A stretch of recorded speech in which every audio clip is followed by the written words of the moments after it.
Hello dear students, welcome back in today's class. आज की नई क्लास में आप सभी का स्वागत है।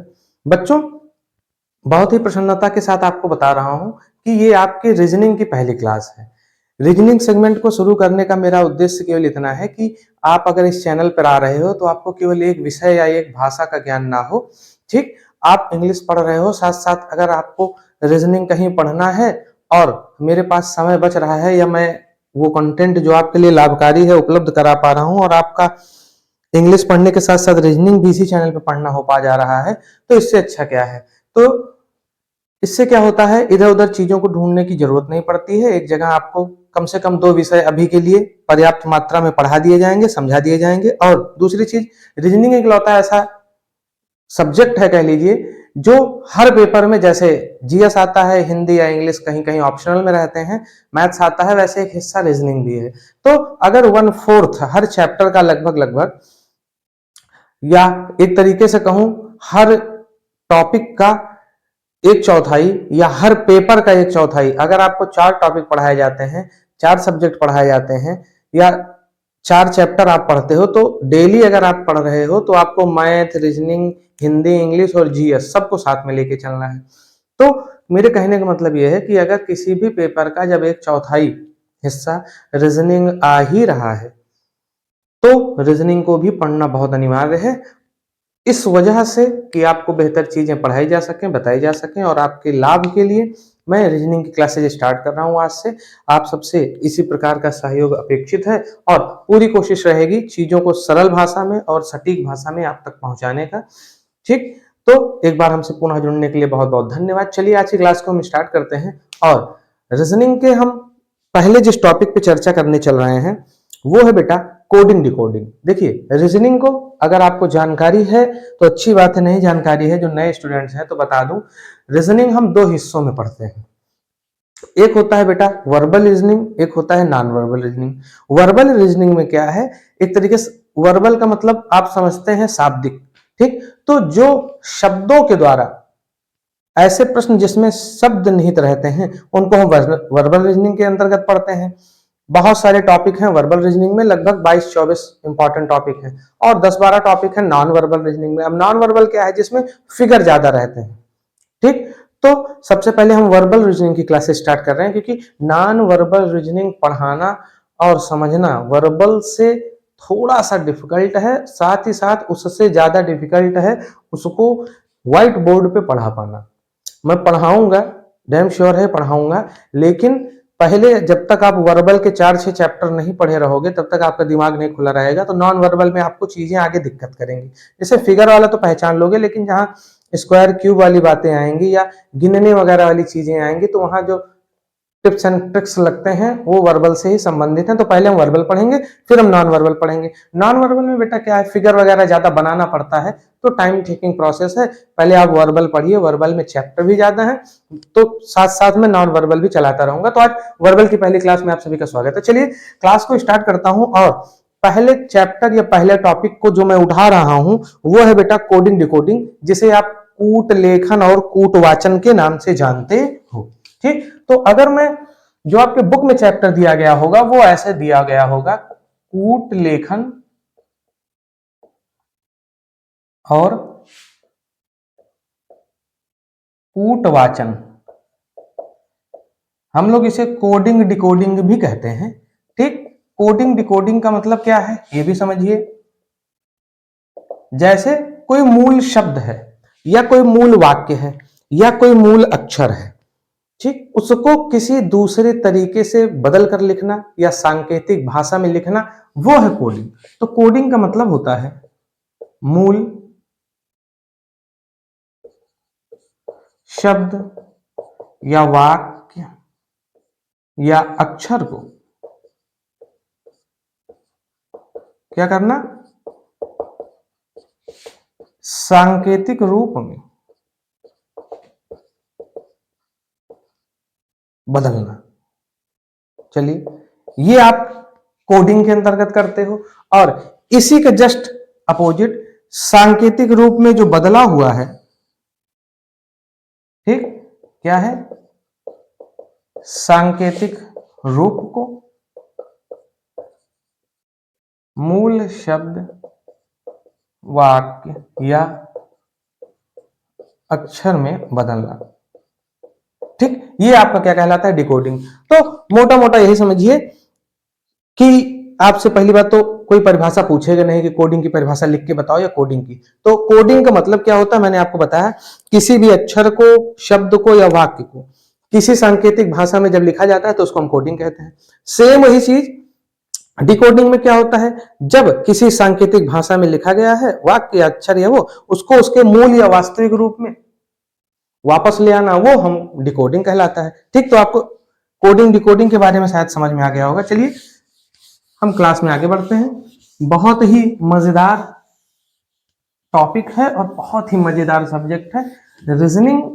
तो 1/4 में आता है और आपका अगर एक भी नंबर गलत हो जाए तो आपकी अपनी कमी की वजह से या केवल और केवल पेशेंस न रखने की वजह से या ध्यान से न करने की वजह से, जल्दबाजी में आप गलत कर देते हैं। नहीं तो रीजनिंग अगर मैं आउट ऑफ 100 बात करूं तो 25 क्वेश्चन आते हैं 25 नंबर के। अगर मैं 100 क्वेश्चन 100 नंबर के बात कर रहा हूं प्रोसेस पे, तो अगर 25 में आपका 24 भी हो रहा है तो आपकी अपनी कमी से हो रहा है। ठीक, रीजनिंग समय बचाता है, पूरा नंबर। रीजनिंग और हिंदी और इंग्लिश, ये तीनों चीजें आपका टाइम बचाते हैं। ठीक, तो रीजनिंग अगर आपका परफेक्ट है तो आप रीजनिंग को समय से कर लोगे, और इंग्लिश और हिंदी में तो आ रहा है तो आ रहा है, नहीं आ रहा है नहीं आ रहा है, ये वाला वो हो जाता है मैटर। और सेम वही जीएस में भी है। तो इस सब में जो समय थोड़ा थोड़ा थोड़ा आप बचा लेते हो वो आपको मैथ सॉल्व करने के लिए आगे मिल जाता है। सबसे पहले इसी वजह से जब आप पेपर देने जाइए, सबसे पहले आप जीएस सेक्शन को सॉल्व करिए, क्योंकि जीएस में जो आता है, नहीं आता है नहीं आता है। जीएस के बाद हिंदी में आइए, जीएस से थोड़ा सा ज्यादा सोचना पड़ता है, जहां रस छंद अलंकार वगैरह ये सारी चीजें आ जाती हैं, संधि समास वगैरह। उसके बाद आप रीजनिंग में आइए, हिंदी से थोड़ा सा ज्यादा समझना पड़ता है। 4 से क्वेश्चन हो सकता है आपको टाइम टेकिंग लगे, उनको छोड़ते हुए फिर आगे चलिए मैथ्स को सॉल्व करिए। मैथ में जो 4-6 बचे तो उनको सॉल्व करिए, टाइम अपने हिसाब से देखते रहिए, फिर वापस रीजनिंग पे या मैथ पे जाके सेक्शन सॉल्व करिए।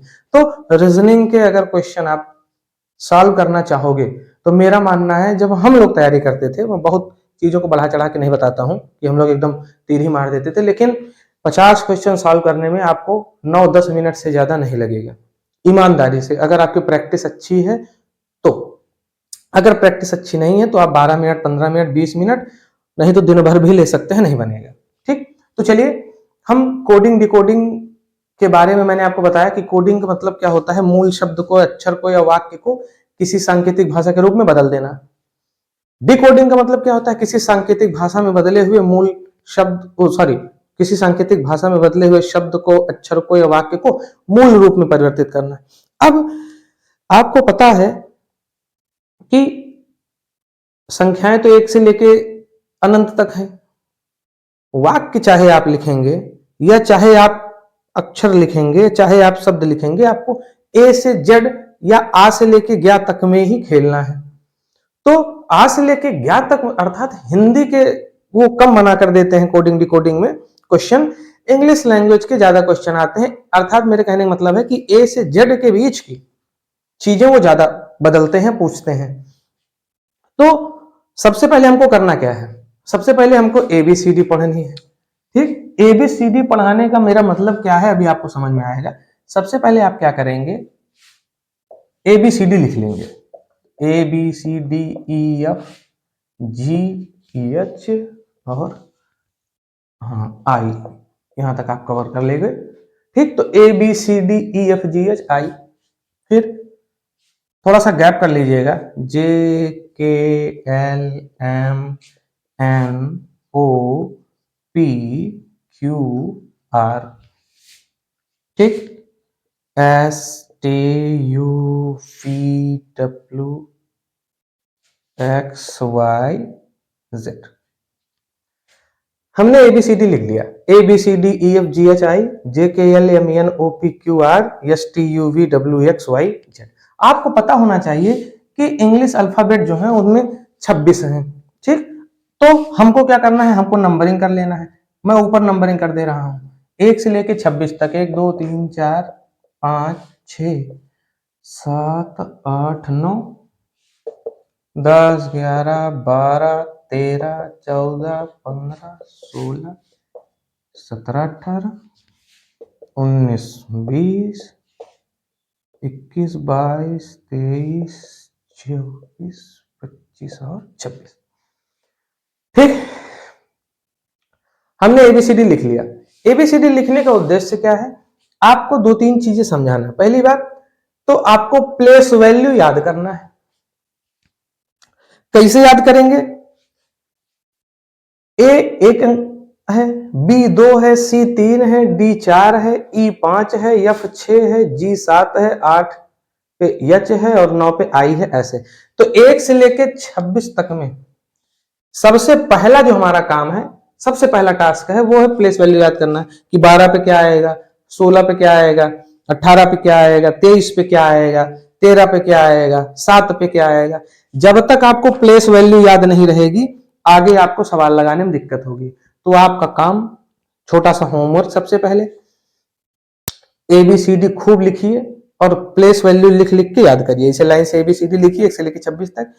ए का इतना है, एल का इतना है, एम का इतना है, एन का इतना है, ओ का इतना है। ऐसे क्या करिए, आप लाइन से याद करिए, पहला।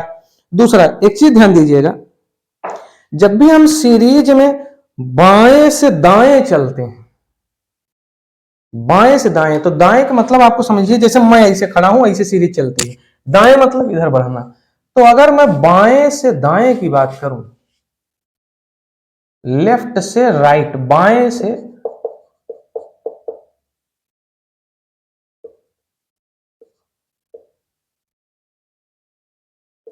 बायां से, अरे यार, बायां से दायां, ठीक। तो सीरीज ऐसे आगे बढ़ेगी, इसको ध्यान में रखिएगा। अगर मैं दाएं से बाएं की बात करूंगा तो आप उसी पे वापस उल्टा घूम कर आओगे, ठीक। इस बात को याद रखिएगा, आगे क्वेश्चन में ये काम में आएगा कि सीरीज हमेशा बाएं से दाएं चलती है। तो सबसे पहले हमको क्या करना है, अक्षरों के नंबरों को याद करना है। अच्छा, इसी सीरीज को हम पलट कर जब उल्टा लिखेंगे तो z जो है वो 1 हो जाएगा, y जो है 2 हो जाएगा। तो 1 2 3 4 5 6 7 8 9 10 11 12 13 14 15 16 17 18 19 20 21 22 23 24 25 26। ठीक। अब मजेदार बात क्या है, जब भी आप देखेंगे इनको तो आपको एक चीज समझ में आएगा, ठीक, कि ए का जो है शुरुआत से क्रम 1 है, लेकिन अगर मैं दाएं से बाएं और बाएं से दाएं की बात करूं तो 26 है। आप देखेंगे इनका योग हमेशा बाएं से दायां और दाएं से बाएं, प्लेस वैल्यू का योग हर अक्षर का आपको कितना मिलेगा, 27। एक चीज ये याद रखिएगा, क्यों याद रखना है आगे मैं अभी आपको बताता हूं, ठीक। तो हमेशा याद रखिएगा कि विपरीत क्रम हो या समान क्रम हो, अर्थात बाएं से दाएं जाएं या दाएं से बाएं जाएं, जो प्लेस वैल्यू का ऐड होता है, एडिशन होता है, वो हमेशा 27 होता है। जैसे देखिए, जेड बायां से दायां जाने पे 26 है, दायां से बायां जाने पे पहले स्थान पे आता है। विपरीत श्रेणी अगर बनाई जाएगी तो 26 1 27, 25 2 27, 24 3 27, इस तरीके से। तो आई होप आपको इतनी चीजें समझ में आ गई होंगी, तो मैं क्लास को आगे बढ़ाऊं, ठीक। चलिए मैं इसे रफ करता हूं और आगे हम चर्चा करते हैं कि प्लेस वैल्यू याद करने में छोटी मोटी कौन सी ट्रिक्स हैं जो आपके काम में आ सकती हैं, और साथ ही साथ हम युग्मों के बारे में पढ़ेंगे, ठीक। चलिए आगे देखते हैं। अब आपको, जो बच्चे पढ़ चुके हैं वो जानते हैं, या जो नहीं पढ़े हैं पहली बार पढ़ रहे हैं वो जानते हैं कि एक बड़ा ही सहायक है शब्दों का क्रम या व्यवस्था मैं बताऊं, जिसकी मदद से आप कुछ प्लेस वैल्यू आसानी से याद कर सकते हो। यह क्या है,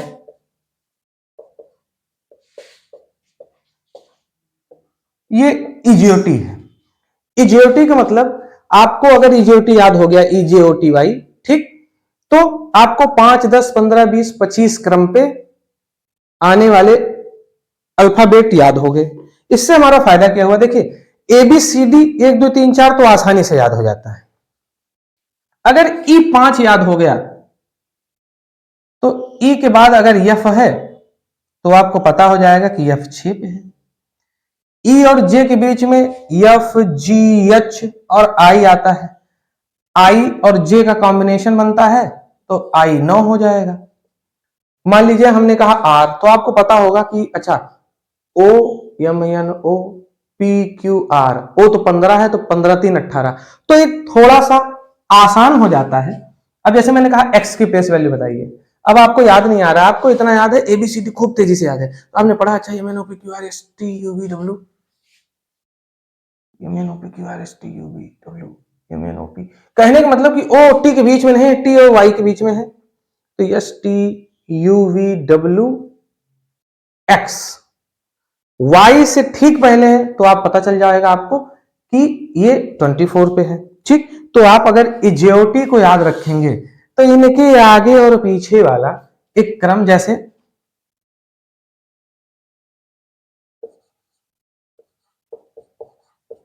डी ई एफ 4 5 6, आई जे के 9 10 11,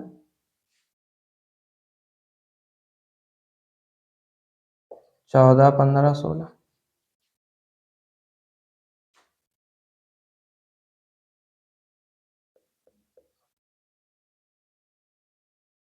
19 20 21,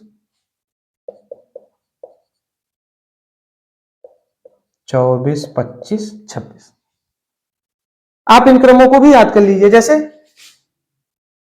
डीईएफ आप इसको डेफ पढ़ सकते हो। ठीक, आई जे के आप इसको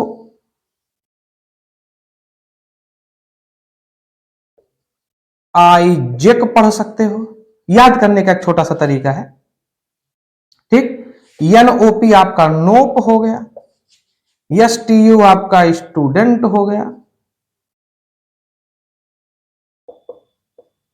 ठीक, और एक्स वाई जेड आसान है याद रखना।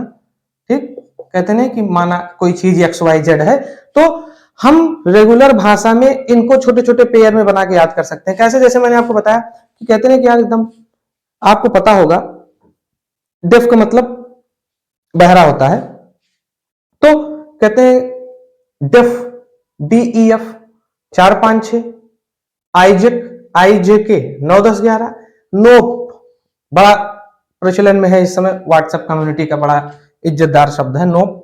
ठीक, ई भी रहता है उसमें, लेकिन हमको अपने से मतलब है, हमारे काम भर का हम बना लिए चला लिए काम खत्म। फिर एस टी यू स्टूडेंट हो गया। ठीक, स्टडी भी कर सकते हो आप, आपकी मर्जी है, और एक्स वाई जेड, तो ऐसे पेयरों को भी आप याद करिए कि डेफ आईजेक नोप स्टडी या स्टूडेंट और एक्स वाई जेड। ठीक, तो आई होप आपको ये पेयर समझ में आ गए होंगे। इनसे आपका फायदा क्या होगा, आप 4 5 6 9 10 11 14 15 16 19 20 21 और 24 25 26 इनको याद कर पाओगे। ठीक, तो आगे देखिए एबीसी आपको याद रहता है आसानी से, डी ई एफ। अब जीएच, जीएच को भी अभी याद करने का जुगाड़ बताते हैं, देखते हैं। फिर आई जे के एल एम छूट गया, फिर N O P Q R छूट गया, S T U V W छूट गया। तो आपने 5 ये और साथ साथ सबके साथ 2 5 2 7 2 9 2 11 2 13 15 तो ऐसे याद कर लिए। ठीक, जो छूटते हैं अभी उनका भी पेयर बनाते हैं और देखते हैं कि वो कैसे याद हो सकते हैं। जैसे अब अगर आपने एबीसी याद कर लिया और डेफ याद हो गया तो बचा क्या हमारे पास, जीएच, फिर आई जे के बाद एल एम, फिर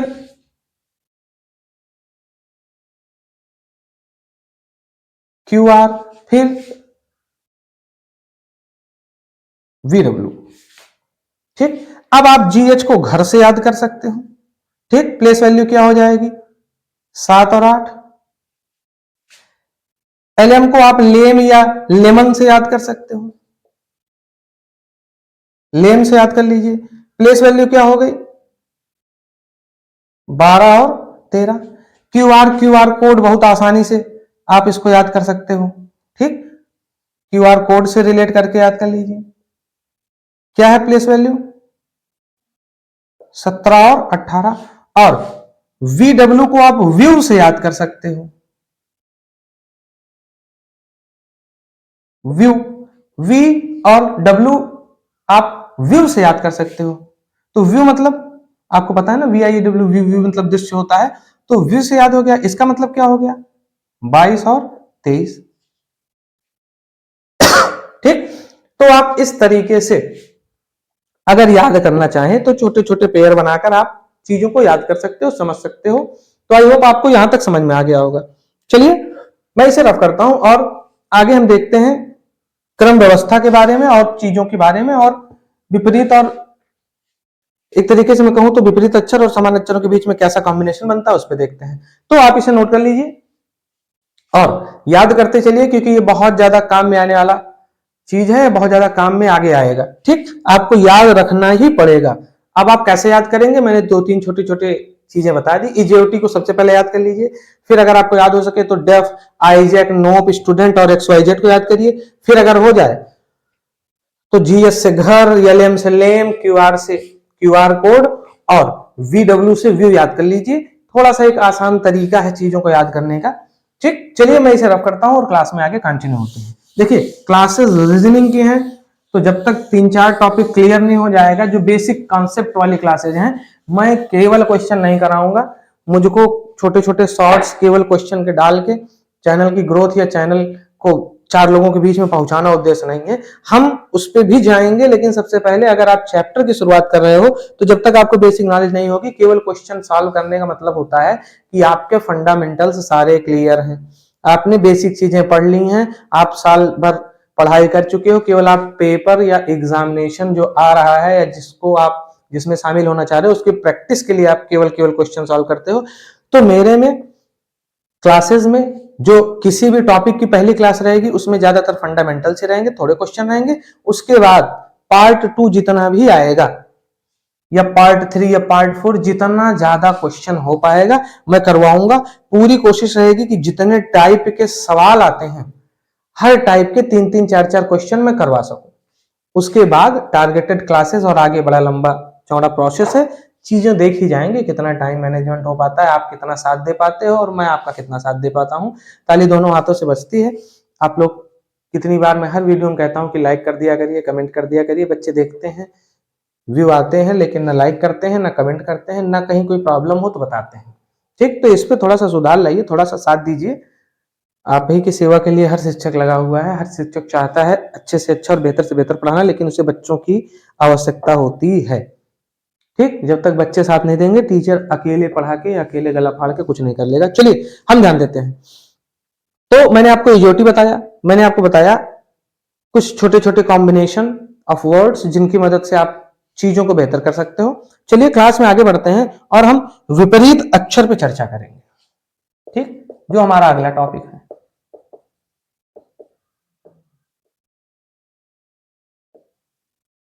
अब विपरीत अक्षर का मतलब हमें पेयर बनाना है। तो जैसे आपको पता है, आप क्या करिए, थोड़ा ऐसे करिए, मैं सीधे नहीं बना रहा हूं, मैं आपको बनाना ही बता रहा हूं। आप एक काम करेंगे, ABCD फिर से लिखेंगे। खूब ढेर सारी ABCD इस बार आपको पढ़ा रहा हूं। ABCDEFGHI। ठीक, फिर यहां JKLM,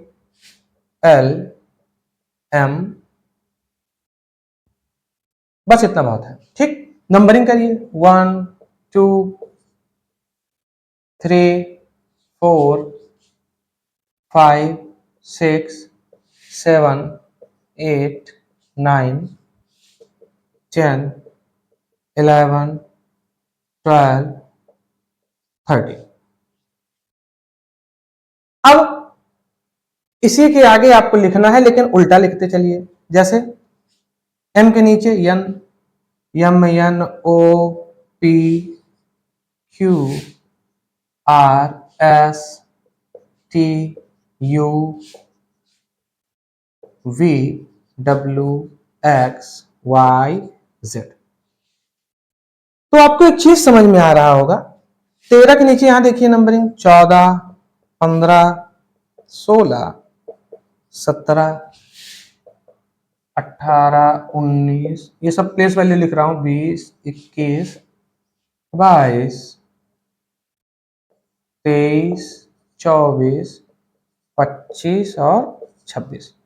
फिर से वही चीजें देखिए, 26 से 27 जो भी आप प्लेस वैल्यू ऐड करेंगे सब 27 आ रहा है। अब देखिए मैंने कहने का मतलब क्या है विपरीत अक्षर का, कि ए का अपोजिट जो होता है वो जेड होता है, और जब आप विपरीत अक्षरों के प्लेस वैल्यू को आपस में ऐड करेंगे तो हमेशा जो आपको मान मिलेगा वो 27 मिलेगा। मैं बार बार क्यों 27 पे फोकस कर रहा हूं, अभी आपको आगे क्लास में समझ में आ जाएगा। ठीक, सेम ऐसे देखिए, B Y C X D W E V F U G T H S I R J Q K P L O और एम एन। आपको पेयर मिल गए विपरीत अक्षरों वाले। तो पेपर में सीधे तौर पर पूछा जाता है कि ई का विपरीत अक्षर क्या है, या अगर ई के विपरीत अक्षर का प्लेस वैल्यू ई के प्लेस वैल्यू से जोड़ा घटाया जाए कुछ इस तरीके से। तो विपरीत अक्षरों को आप याद रखिए, आगे आपको कोडिंग डिकोडिंग में ये सबसे ज्यादा इससे रिलेटेड क्वेश्चन मिलेंगे। तो आई होप आपने इन पेयर्स को नोट कर लिया होगा, इनको ऐसे लाइन से नोट कर लीजिए कि ए का विपरीत क्या है, जेड है, बी का क्या है, वाई है, सी का क्या है, एक्स है। ठीक, तो चलिए मैं इसे रफ कर रहा हूं और हम एक सीरीज बनाएंगे और इनसे भी रिलेटेड कुछ टिप्स एंड ट्रिक्स को देखेंगे कि इनको कैसे याद किया जा सकता है। आपको काम सबसे पहले क्या करना है, ध्यान दीजिए। सबसे पहले एक बार फिर से ए से लेके जेड तक लिखिए। ठीक, चलिए, A B C D E F G H I J K L और एम। अब एबीसीडी लिखने के बाद क्या करना है, मैंने आपको क्या बताया था, अपोजिट चले चलिए, यम से ही शुरू करिए। चलिए,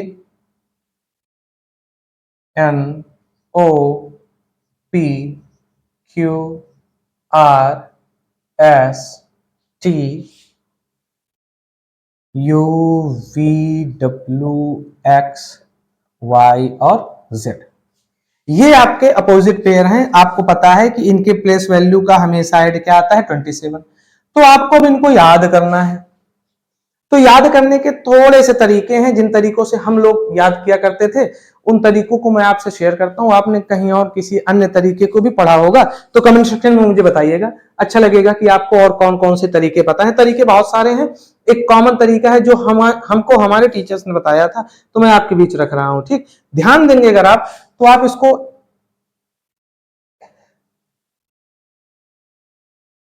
अलग कर ले, नहीं तो कंफ्यूजन होगा।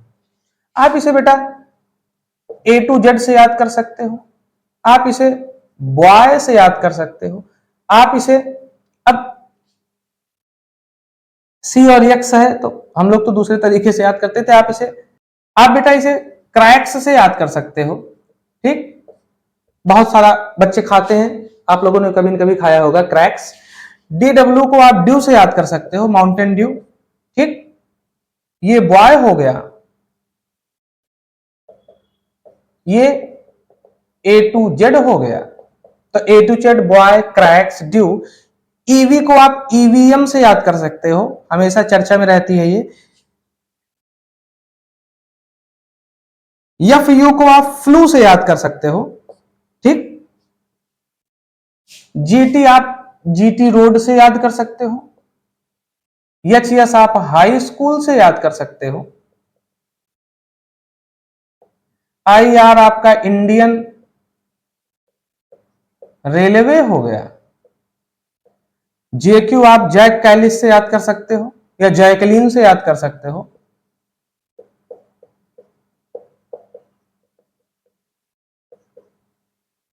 ठीक, अगर आप खेल प्रेमी हैं तो आप जैक कैलिस से याद कर लीजिए, साउथ अफ्रीकन खिलाड़ी थे, बहुत ही शानदार ऑलराउंडर। और अगर आप फिल्मी दुनिया के दीवाने हैं तो जैकलिन को आप जान रहे होंगे।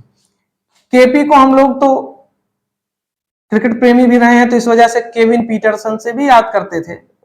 और एक समय में या अब भी शायद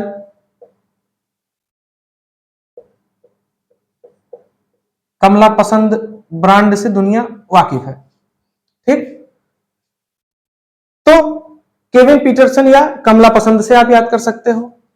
LO आप लायन से याद कर सकते हो, या आप कोई सामान किसी को देते हो तो आप कहते हैं ना कि लो, या लो LOW वाला लो हाई से भी याद कर सकते हो। और यन को याद करने का आसान तरीका है बेटा मैन। ठीक, तो इस तरीके से अगर आप चाहें तो सीधे तौर पर भी नहीं याद कर सकते हो, अन्यथा आप इस तरीके से चाहें तो इस तरीके से आप चीजों को याद कर सकते हो। इससे आपको याद करने में आसानी होगी। ठीक, जैसे मैंने पूछा आई के विपरीत शब्द, आपको तुरंत आता है इंडियन रेलवे IR। मैंने कहा जी के विपरीत शब्द, आपने कहा अच्छा GT रोड पढ़ाए थे सर। जी के विपरीत हो गया। मैंने कहा यू के अपोजिट बताइए फट से, तो आपने कहा कि यार यू का अपोजिट तो यफ का यू सुने थे, तो भैया यफ का यू था तो यू का यफ भी तो होगा, आपने पढ़ा है फ्लू, यू का अपोजिट यफ हो गया। ठीक, आप किसी ने पूछ लिया वी का बताओ, तो आपको याद वी तो मतलब EVM, तो वी का ई हो गया। आपसे किसी ने कहा कि भैया डी का बताओ, आपने कहा अच्छा माउंटेन ड्यू, डी डब्ल्यू हो गया।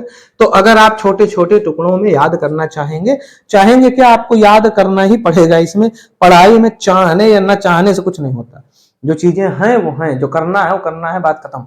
आपको याद करना है, याद करने के कुछ तरीके मैंने आपको बताए। आई होप ये तरीके आपको अच्छे लगे होंगे, आपको समझ में आए होंगे।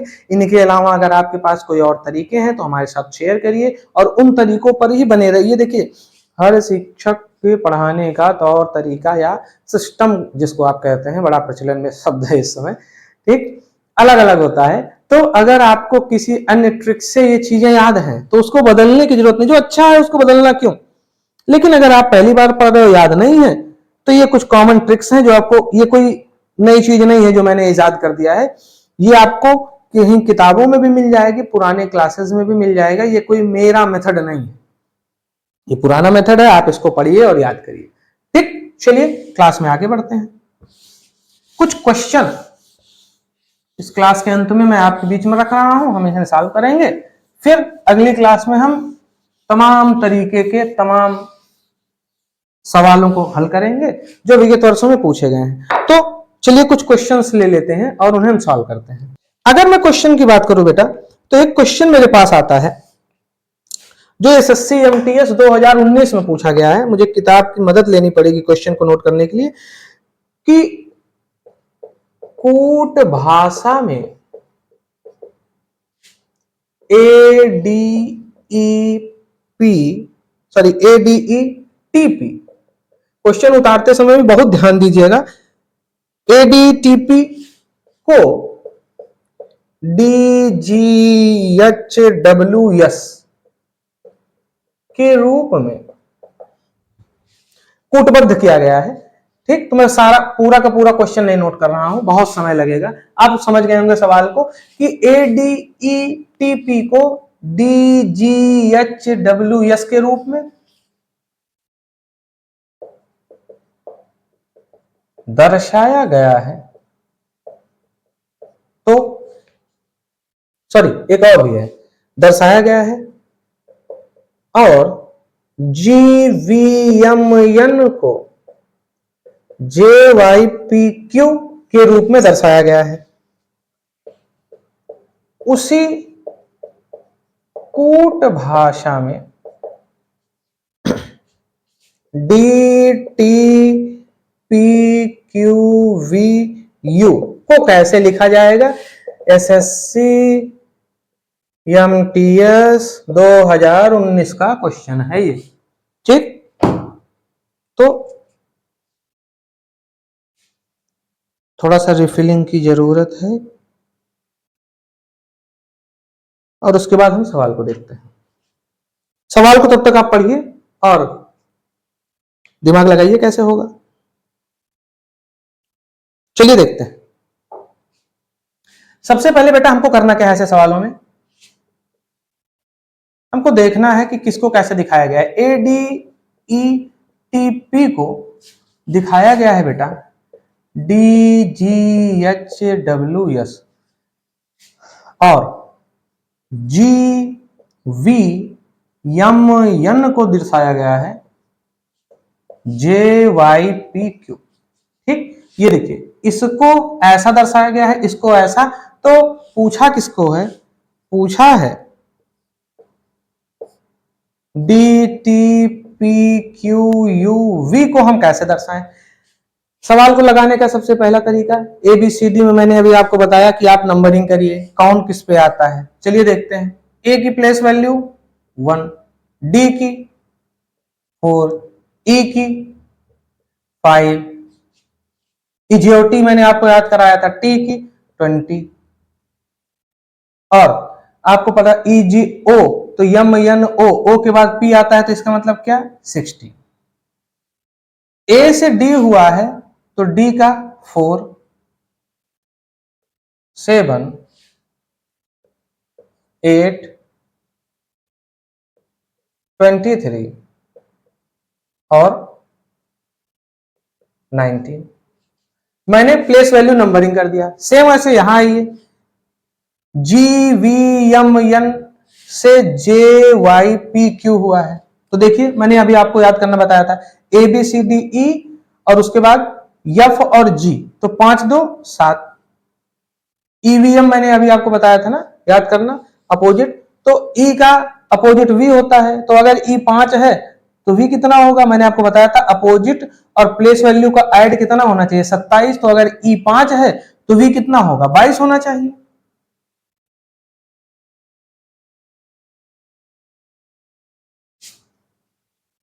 यम यन आपको बगल बगल मिल गए, 13 और 14। 7 था, इजियोटी 10 पे आता है। ठीक, फिर 25, फिर 16, फिर 17। जो दिया गया सवाल था मैंने उसको बनाया और बनाते बनाते आपको समझाया भी कि ऐसा क्यों हुआ है। आपको एक चीज समझ में आ रहा होगा कि इस पहले अक्षर और इस पहले अक्षर के बीच में +3 हुआ है। सेम वही कहानी डी और जी में हुई है। देखिए 4 पे है, 7 पे है +3। सेम वही 5 से 8 +3, 20 से 23 +3, 16 से 19 +3। पहली सीरीज को आपने जब सॉल्व किया प्लेस वैल्यू रख के तो आपको पता चल रहा है कि पहले युग्म का जो पहला अक्षर है उसके और दूसरे युग्म के पहले अक्षर के बीच में 3 का डिफरेंस है, अर्थात 3 बढ़ा बढ़ा कर लिखे गए हैं। सेम ऐसे देखिए 7 से 10 हुआ है, 22 से 25 हुआ है, 13 से 16 हुआ है और 14 से 17। इसका मतलब ये जो सीरीज दी गई है हमको इसकी नंबरिंग करना है और 3 बढ़ाकर लिख देना है। चलिए नंबरिंग करते हैं। डी का 4, टी का 20,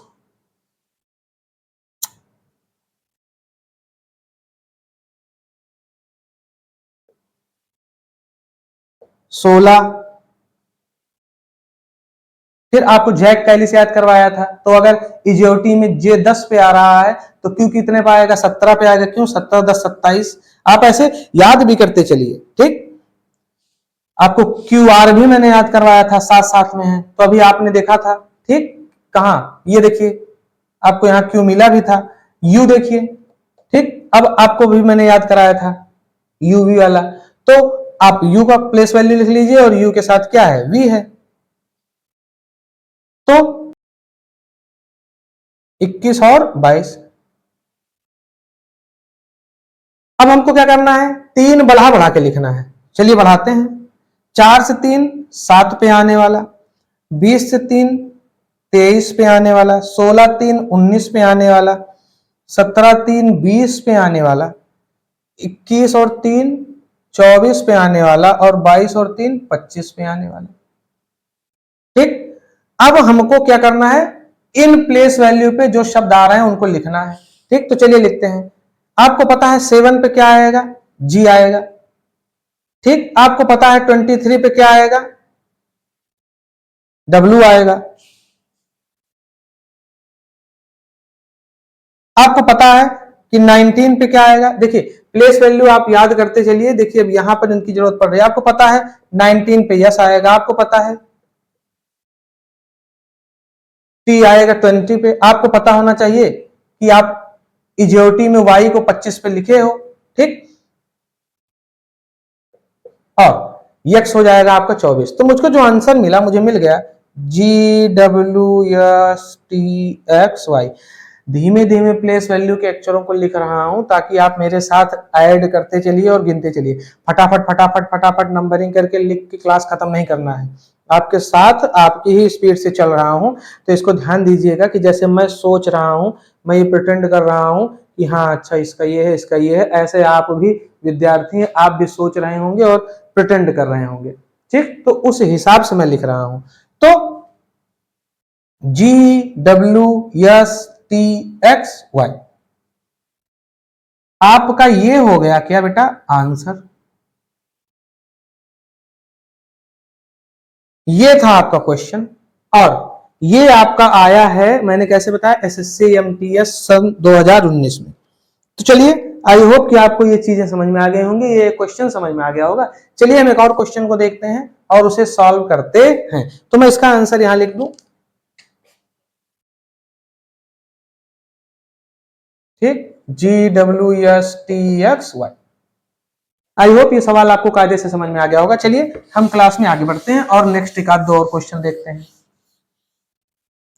रीजनिंग पढ़ने का अपना अलग ही मजा है, बस पढ़ने में मन लग जाए, और अगर इसमें मन न लगा ना तो किसी भी सब्जेक्ट में मन नहीं लगेगा। दूसरा क्वेश्चन देखते हैं बेटा। मदर्स को सांकेतिक भाषा में, मदर्स को इन्होंने लिखा है SREHTOM। तो इसी तरीके से BROUGHT को कैसे लिखा जाए। ठीक, RRB ALP सन 2018 का क्वेश्चन है ये। ठीक, चलिए देखते हैं, बहुत आसान है। मदर्स को इन्होंने इस क्रमांक में लिखा है, तो ब्रॉट को कैसे लिखा जाए। सबसे पहले क्या करना है, नंबरिंग करना है। अच्छा, दौड़ की नंबरिंग ही नहीं करना है, एक चीज और है, आप सबसे पहले नंबरिंग करने से पहले दो चीज चेक कर लीजिएगा। पहला, विपरीत पेयर ही तो सीधे नहीं दे दिया है। ठीक, पहला क्या, विपरीत पेयर ही तो सीधे नहीं दे दिया है, जो मैंने अभी आपको बताया, A to Z, boy, cracks, due, ऐसा वाला तो नहीं दे दिया है सीधे, पहला। दूसरा, क्या शब्दों की सीरीज को पलट के नहीं लिख दिया है। यहां पर क्या हुआ है, अब आप यहां नंबरिंग करेंगे, PM का इतना, O का इतना, ये का इतना, और उसके बाद समझेंगे। अगर आप थोड़ा सा दिमाग लगाएंगे तो आपको समझ में आएगा। सबसे पहले क्या चेक करना, देखिए यस रिपीट हो रहा है, R सेम अपनी जगह पर, E, H, T, O, M, पूरी के पूरी दी हुई सीरीज को पलट के लिख दिया है। हमको नंबरिंग करने में फंसना नहीं, हमको क्या करना है, उल्टा इसको भी लिख देना है पीछे से, THGUOR और B, सीधे हमारा आंसर हो गया। अब आप यहां नंबरिंग करने में नहीं फंसोगे। तो नंबरिंग वगैरह कहां करोगे, ध्यान से समझो। दो चीजें अगर आपको दिखेंगी, आप विपरीत पहले देखोगे, विपरीत तो नहीं है, आप देखोगे कि जो शब्दों का युग्म है उसको पलट के नहीं लिख दिया गया है। अगर ऐसा है तो नंबरिंग करने की कोई जरूरत नहीं है, सीधे लगा डालना। ठीक, पलट के लिख देना। विपरीत युग्म है तो विपरीत वाला आप पेयर बना के लिख देना। अगर उल्टा सीधा लिखा गया है कुछ, उल्टा सीधा मतलब कि विपरीत नहीं है, या जो है उनको विपरीत क्रम में या उनके युग्मों वाले में नहीं दिया गया है, दोनों तरीकों से अलग दिया गया है, तो आप नंबरिंग करोगे तो प्लेस वैल्यू वगैरह का तामझाम करोगे। नहीं तो आप सीधे देखो, इसमें आप जब तक नंबरिंग करोगे ना बहुत टाइम लग जाएगा बेटा। ठीक, तो नंबरिंग वगैरह नहीं करना है, पहले सवाल की प्रकृति क्या है, सवाल कैसा है, सवाल की प्रकृति को समझते हुए सवाल लगाना है। ठीक, चलिए क्लास में आगे बढ़ते हैं, इसको रफ करता हूं और कुछ और क्वेश्चन देखते हैं।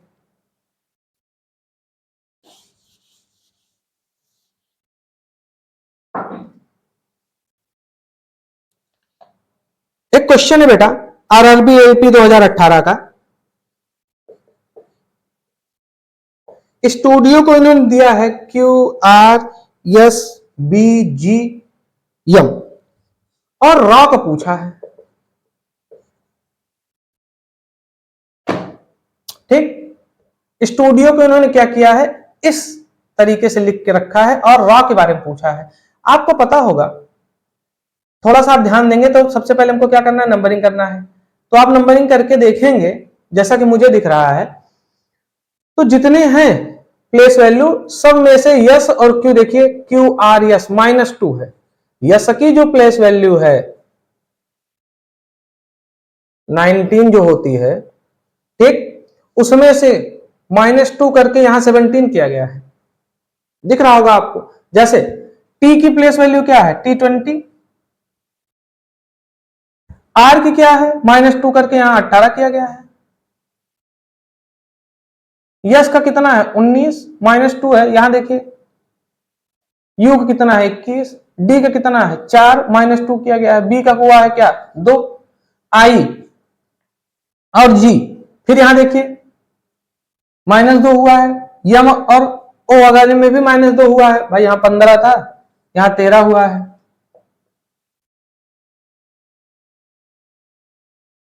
यहां 9 था, यहां 7 हुआ है। -2 हर जगह हो रहा है, -2 यहां भी कर लीजिए। आर का कितना है, ए का कितना है, डब्ल्यू कितना है, आर का कितना हुआ फटाफट बताइए, 18 हुआ। ए का कितना हुआ 1 हुआ, और डब्ल्यू का कितना हुआ जल्दी बताइए, 23 हुआ, ठीक। माइनस कितना करना है 2। अब बताइए आर से 2 पीछे आएंगे तो 16, 16 पे आपको क्या मिल गया, पी मिल गया। मजे की बात क्या है, जब आप ऑप्शन देखेंगे तो इस क्वेश्चन के 4 ऑप्शन दिए गए हैं बेटा। पहला है पी वाई यू, दूसरा है यू के एन, तीसरा है टी जी बी, और चौथा ऑप्शन है बेटा यू वी और डब्ल्यू। जैसे ही आपको P16 मिला, क्या आगे हमको इसको सॉल्व करना है, नहीं, पी वाई यू पे हमने टिक मारा और हम सवाल में आगे बढ़ गए। फिर भी देख लीजिए एक एक है, जब आप बेटा -2 करोगे तो 1 से -2 करने पे मतलब पीछे जाओगे। तो आपको याद होगा कि अगर मैं सीरीज को कंटिन्यू लिखूं तो ऐसे एक्स वाई जेड फिर ए बी सी ऐसे आगे बनता है। तो अगर पीछे आपको 2 जाना है तो आप जब 1 जाओगे तो जेड पे जाओगे, और अगर आप जब 2 पे जाओगे तो वाई पे जाओगे, और सेम वैसे डब्ल्यू का यू हो जाएगा, ठीक। तो हमको ए की जगह पे वाई, डब्ल्यू की जगह पे यू, और आर की जगह पे पी, तो पी वाई यू। आप पूरा सॉल्व करोगे तब भी आएगा, ठीक। आर ए डब्ल्यू का आंसर आ गया पी वाई यू। हमने ये कहा कि पूरा सॉल्व करने की जरूरत नहीं है। क्यों नहीं है, जब आपको चारों ऑप्शन में एक में ही अगर पी शुरुआत में मिला, यहां यू है, यहां टी है, यहां यू है, तो आगे आपको सॉल्व करने की कोई जरूरत नहीं है, ठीक। तो आई होप आपको ये भी क्वेश्चन समझ में आ गया होगा। तो इस तरीके से हमने इस क्लास में कुछ बेसिक रूल्स और कुछ सवालों को हल किया। आज की क्लास को यहीं पे समाप्त करते हैं। अगली क्लास में हम कुछ अन्य आधार पर कोडिंग, जैसे समानता के आधार पर अक्षर कोडिंग और शब्दों का जो क्रम है उसके विपरीत अक्षरों के आधार पर इत्यादि पे चर्चा करेंगे, और बहुत सारे सवालों को हल करेंगे जो विगत वर्षों में पेपर में पूछे गए हैं। आज तो एक बेसिक क्लास थी, थोड़ा सा आप जान लीजिए, थोड़ा सा समझ लीजिए कि सवाल कैसे किस तरीके के आते हैं। तो जल्दी मिलूंगा आपसे एक और क्लास के साथ। रीजनिंग की क्लासेस को भी उतना ही सपोर्ट और प्यार दीजिएगा जितना इंग्लिश की क्लासेस को। मेरा मानना यह है कि हर विषय को आपको बराबर पढ़ते रहना चाहिए, और अगर आपको पढ़ने की सुविधा मिल रही है और चीजें समझ में आ रही हैं, ठीक, तो आप थोड़ा सा प्यार और सपोर्ट दिखाइए। तो जल्दी मिलूंगा आपसे एक और क्लास के साथ। तब तक के लिए keep practicing and be happy, be healthy. जय हिंद।